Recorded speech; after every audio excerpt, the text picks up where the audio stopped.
ఎన్టీఆర్ వజ్రోత్సవ వేడుక సందర్భంగా విజయవాడలో జరిగిన కార్యక్రమంలో మాట్లాడుతున్న ముఖ్యమంత్రి చంద్రబాబు నాయుడు గారు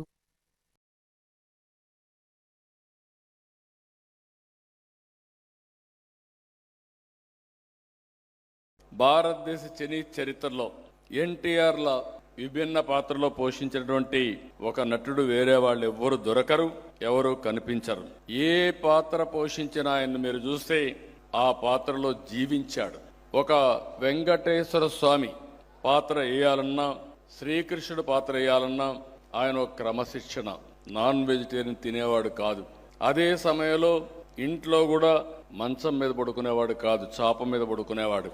అంటే ఒక మనిషి ఏదైనా ఒకటి చేయాలంటే ఏ విధంగా ప్రాక్టీస్ చేస్తారనేది ఎన్టీ రామారావు గారు ఒక ఉదాహరణ. ఒక రాముడు, ఒక కృష్ణుడు, ఒక వెంకటేశ్వర స్వామి. ఒకప్పుడు మీరు చూస్తే ఇళ్లలో పూజ చేయాలంటే, ఇప్పుడు కూడా మీరు చూసారు ఆయన ఏదైతే బ్యూటిఫుల్గా మన వాళ్ళు క్యాలెండర్ తీసుకొచ్చారు. అది తీసుకుంటే ఒక పవిత్రమైన భారం. దేవుడు అనేవాడిని మనం చూడలేదు, కానీ ఎన్టీఆర్ రూపంలో దేవుడిని చూస్తున్నామని చెప్పి కూడా నేను మీకు తెలియజేస్తున్నా. అచ్చ తెలుగుదనం, తెలుగువాడి ఆత్మగౌరవం, రెండింటికి అర్థం ఎన్టీఆర్.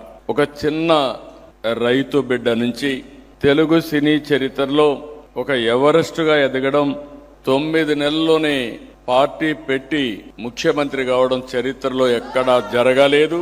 భవిష్యత్తులో కూడా జరుగుతుందనే నమ్మకం కూడా లేదు, జరగదు. ఇటు వెండి తెరను గాని అటు రాజకీయాలు ఏలిన ఏకైక నాయకుడు భారతదేశ చరిత్రలో ఒక్క ఎన్టీఆర్ అని చెప్పి కూడా నేను మీకు తెలియజేస్తున్నా.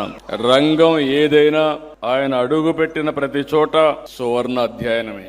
ఎన్టీఆర్ నటించే తొలి చిత్రం మన దేశం విడుదలై 70 సంవత్సరాలు. 70 సంవత్సరాలైనా ఆయన లేకపోతే మనం ఈ రోజు జరుపుకుంటున్నామంటే అది ఎన్టీఆర్ అని చెప్పి కూడా నేను మీకు తెలియజేసుకుంటున్నా. ఫస్ట్ టైం దేశంలో రాజకీయాల్లో మహిళలకు రిజర్వేషన్లు పెట్టిన వ్యక్తి ఎన్టీ రామారావు గారు. ఆ స్ఫూర్తి ఈ రోజు ఏ స్థాయికి వచ్చిందంటే చట్టసభల్లో కూడా మహిళలకు తొందరలోని రిజర్వేషన్లు వస్తున్నాయి. దానికి నాంది పలికిన నాయకుడు నందమూరి తారక రామారావు గారు అని చెప్పి కూడా మీకు తెలియజేస్తున్నా. మండల వ్యవస్థ తీసుకొచ్చి పరిపాలన వికేంద్రీకరణకు శ్రీకారం చుట్టాడు. స్థానిక సంస్థల్లో ప్రత్యక్ష ఎన్నికలకు శ్రీకారం చుట్టారు. పేదలకు ₹2 కేజీ బియ్యం ప్రవేశపెడితే ఇది ఫుడ్ సెక్యూరిటీగా ఇప్పుడు రూపకల్పన చేసే పరిస్థితికి వచ్చారు. మామూలుగా ఒక ప్రాంతీయ పార్టీ జాతీయ స్థాయిలో ఎప్పుడు కూడా ప్రముఖమైన పాత్ర వహించరు. అలాంటిది మీరు చూస్తే ఎన్టీ రామారావు గారు తెలుగుదేశం పార్టీ పెట్టి ఢిల్లీని గజగజలాడించి అక్కడ పార్టీని ఓడించి నేషనల్ ఫ్రంట్ ను అధికారంలోకి తీసుకొచ్చిన వ్యక్తి ఎన్టీఆర్.